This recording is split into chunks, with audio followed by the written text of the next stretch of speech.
Welcome to Mahima's cooking class. ഇന്നത്തെ വീഡിയോയിൽ duck പെർലൻ എങ്ങനെയാണ് ഉണ്ടാക്കുന്നത് നമുക്ക് കാണാം.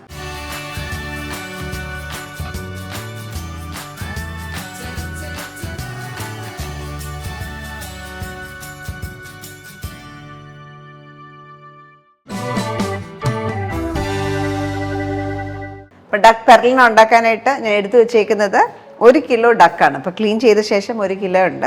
നല്ല ഫ്ലഷി ആയിട്ടുള്ള ഡക്കാണ്. ഇത് നമ്മൾ കഴുകുമ്പോൾ മഞ്ഞളും ഇച്ചിരി വിനീഗറും പുരട്ടി നന്നായിട്ട് കഴുകുക. അപ്പോൾ അതുകൊണ്ടാണ് ഒരു മഞ്ഞ നിറത്തിലിരിക്കുന്നത്. ഞാൻ കുക്കറിലാണ് ഉണ്ടാക്കുന്നത്. അതുകൊണ്ട് തന്നെ വയറ്റിലും എല്ലാം നമ്മൾ കുക്കറിൽ തന്നെയാണ് ചെയ്യുന്നത്. കുക്കറിലേക്ക് ഒരു 1.5 table spoon coconut oil. Duck നമ്മൾ ഉപയോഗിക്കുമ്പോൾ എപ്പോഴും നന്നായിട്ട് ഫാറ്റ് ഉണ്ടാവും. അതിൻ്റെ തൊലി കളയാണ്ടാണ് കൂടുതലും ടേസ്റ്റി. അപ്പോൾ അതുകൊണ്ട് തന്നെ നമ്മൾ ആദ്യം ഉപയോഗിക്കുന്ന എണ്ണ കുറച്ച് ഉപയോഗിച്ചാൽ മതിയാവും. കാരണം ഇതിൽ നിന്ന് ഒരുപാട് ഫാറ്റ് വരും. എണ്ണ നന്നായിട്ട് ചൂടാകുമ്പോൾ ഇതിലേക്ക് വലിയൊരു സവോള, ഏകദേശം ഒരു 1.25 കപ്പോളം ഉണ്ടാവും, സ്ലൈസ് ചെയ്തത്. അതിനൊപ്പം തന്നെ 2-3 കറിവേപ്പില, അതുപോലെ ഒരു പച്ചമുളകും കൂടെ ഇടാം. ഇപ്പം സവാള ഒന്ന് ലൈറ്റ് ബ്രൗൺ കളർ ആവണം, അതുവരെ ഒന്ന് വഴറ്റിയെടുക്കാം.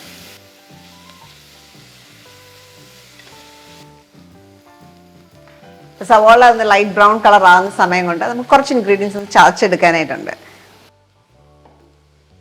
അതിനായിട്ട് ഒരു 6 അല്ലി ചുവന്നുള്ളി, ഒരു പച്ചമുളക്, ഒരു 15 അല്ലി വെളുത്തുള്ളി, ഈ സൈസിൽ ഒരു ഇഞ്ചി, ഏകദേശം നമ്മൾ വെയ് നോക്കുകയാണെങ്കിൽ ഒരു 15 ഗ്രാം ഇഞ്ചി ഉണ്ടാവും. ഇത്ര ഇൻഗ്രീഡിയൻസ് ഒന്ന് ചതച്ചെടുക്കാം.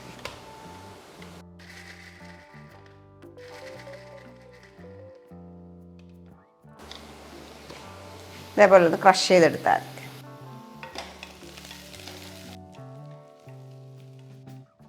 സവാളയൊക്കെ ഒരു ലൈറ്റ് ബ്രൗൺ ആയി. നമ്മൾ ചതച്ച ഇഞ്ചി, വെളുത്തുള്ളി, പച്ചമുളക് ചേർക്കാം.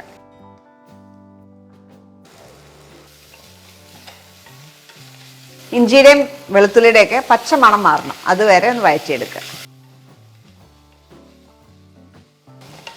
ഇവിടെ നന്നായിട്ട് മൂത്ത് വരുന്ന സമയം കൊണ്ട് നമുക്ക് മസാല എടുത്തു വെക്കാം. ഈ ബൗളിലേക്ക് നമുക്കൊരു 1/2 ടീസ്പൂൺ മഞ്ഞൾപ്പൊടി, 1 ടീസ്പൂൺ കുരുമുളക് പൊടി,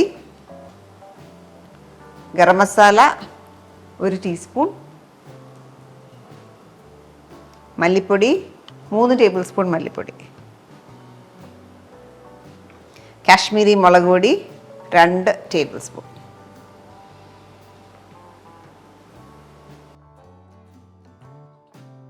പെരുംജീരകം പൊടി 1 ടീസ്പൂൺ. ഇതിലേക്ക് കുറച്ച് വെള്ളം കൂടെ ചേർത്തങ്ങ് വെക്കാം. 1/2 കപ്പ് വെള്ളം കൂടെ ചേർത്ത് മിക്സ് ചെയ്ത് വെക്കാം. ഇതേപോലെ പേസ്റ്റ് ആക്കി വെക്കുക.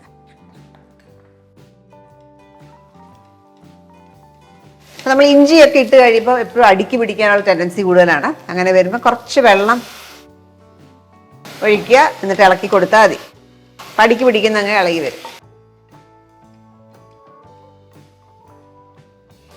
ഇവിടെ പച്ചമണമൊക്കെ മാറി നമുക്കിതിനകത്തേക്ക് മസാല ചേർക്കാം.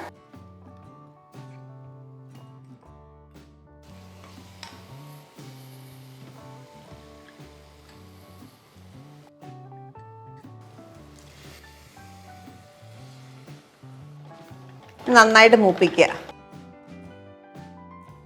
നമ്മൾ ഈ വെള്ളത്തിൽ കുതിർത്ത് വെക്കുന്നത് മസാല നമ്മൾ ചൂടായ അണിയൻസിലേക്ക് ഇടുമ്പോഴത്തേക്ക് പെട്ടെന്ന് അല്പം ബേൺഡായി പോകും, കരിഞ്ഞു പോകും. അപ്പം അത് അവോയ്ഡ് ചെയ്യാനായിട്ടാണ് നമ്മൾ വെള്ളത്തിൽ മിക്സ് ചെയ്ത് ചേർക്കുന്നത്. അപ്പം മസാല നന്നായിട്ട് മൂത്തു. ഇതിനകത്തേക്ക് നമുക്ക് ഡക്ക് ചേർക്കാം.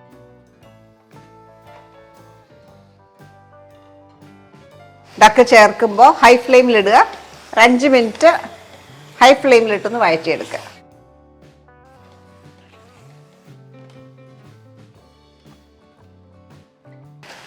ഹൈ ഫ്ലെയിമിൽ 5 മിനിറ്റോളം വഴറ്റിയ ശേഷം ഇനി നമുക്ക് ഇതിനകത്തേക്ക് ഉപ്പ് ചേർക്കണം.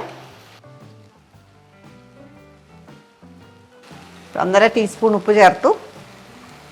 ഇതിലേക്ക് ഒരു വലിയ ടൊമാറ്റോ ചോപ്പ് ചെയ്തുകൂടെ ചേർക്കാം. അതേപോലെ 1 ടേബിൾ സ്പൂൺ വിനീഗർ കൂടെ ചേർക്കാം.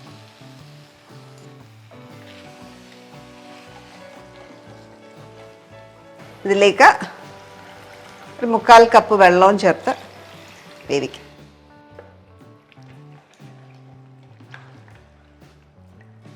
അപ്പം പെരളനായതുകൊണ്ട് നമുക്ക് ഒത്തിരി ഗ്രേവി വേണ്ട, എങ്കിലും താറാവ് വേവാനുള്ള കുറച്ച് വെള്ളം മതി. കുക്കർ അടച്ച് ഹൈ ഫ്ലെയിമിൽ ഒരു വിസിൽ വരെ കുക്ക് ചെയ്യുക. അതിനുശേഷം തീ കുറച്ച് ലോ ഫ്ലെയിമിൽ 8 to 10 മിനിറ്റ്സ് കുക്ക് ചെയ്യുക. അപ്പം നമ്മുടെ ഡക്കിൻ്റെ മൂപ്പ് അനുസരിച്ച് കുക്കിംഗ് ടൈം 8 തൊട്ട് 10 മിനിറ്റ് വരെ അങ്ങോട്ടും ഇങ്ങോട്ടൊക്കെ മാറും. പ്രഷറെല്ലാം പോയി കഴിയുമ്പം ചെക്ക് ചെയ്യാം.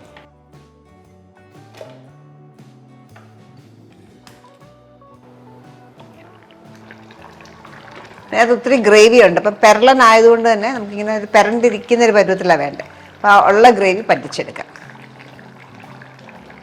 ഇവിടെ ഇറച്ചിയൊക്കെ പാകത്തിനാണ് വെന്തേക്കുന്നത്. മാത്രമല്ല വെള്ളമൊക്കെ പറ്റി എണ്ണയൊക്കെ തെളിഞ്ഞ് വന്നിട്ടുണ്ട്. ഇനി ടേസ്റ്റ് ചെയ്ത് നോക്കിയപ്പോൾ ഉപ്പ് ഇച്ചിരി കുറവാണ്, കുറച്ചും കൂടി ഉപ്പിടാം. അതേപോലെ എരിവിന് വേണ്ടിയിട്ട് കുറച്ച് പെപ്പർ പൗഡറും കൂടെ. നമ്മൾ 1.5 ടീസ്പൂൺ ഉപ്പ് നേരത്തെ ചേർത്തായിരുന്നു. ഇപ്പം ഞാൻ 1/2 ടീസ്പൂൺ ഉപ്പും കൂടെ ചേർക്കുകയാണ്. അതേപോലെ 3/4 ടീസ്പൂൺ കുരുമുളക് പൊടിയും കൂടെ. എരിവ് എപ്പോഴും അവരവരുടെ പ്രിഫറൻസ് അനുസരിച്ച് ടേസ്റ്റ് ചെയ്ത് നോക്കിയിട്ട് ചേർക്കുക. ഇപ്പം എരിവും ഉപ്പും എല്ലാം പാകത്തിലാണ്. ലാസ്റ്റ് ഓഫ് ചെയ്യുന്നതിന് മുമ്പ് നമ്മൾ കുറച്ച് കറിവേപ്പില, ഫ്രഷ് കറിവേപ്പില ഒന്ന് ഞെരടിയിച്ചിടാം. അപ്പം നല്ലൊരു മണം വരും. ഇനി ഇത് ഓഫ് ചെയ്യാം. സെർവിങ് ബോളിലേക്ക് മാറ്റാം.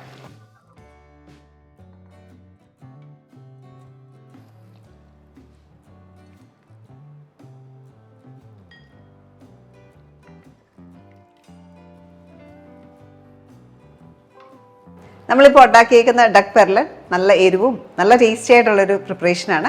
ഇത് ചോറിൻ്റെ കൂടെ, മട്ടാരി ചോറിൻ്റെ കൂടെ നല്ല കോമ്പിനേഷനാണ്. കൂടാതെ പറാട്ടയുടെ കൂടെയും ചപ്പാത്തിയുടെ കൂടെ ഒക്കെയും സെർവ് ചെയ്യാം. അപ്പോൾ ഈ റെസിപ്പി നിങ്ങൾ ട്രൈ ചെയ്ത് നോക്കിയിട്ട് നിങ്ങളുടെ ഫീഡ്ബാക്ക് അറിയിക്കുക. Thank you for watching Mahima's cooking class.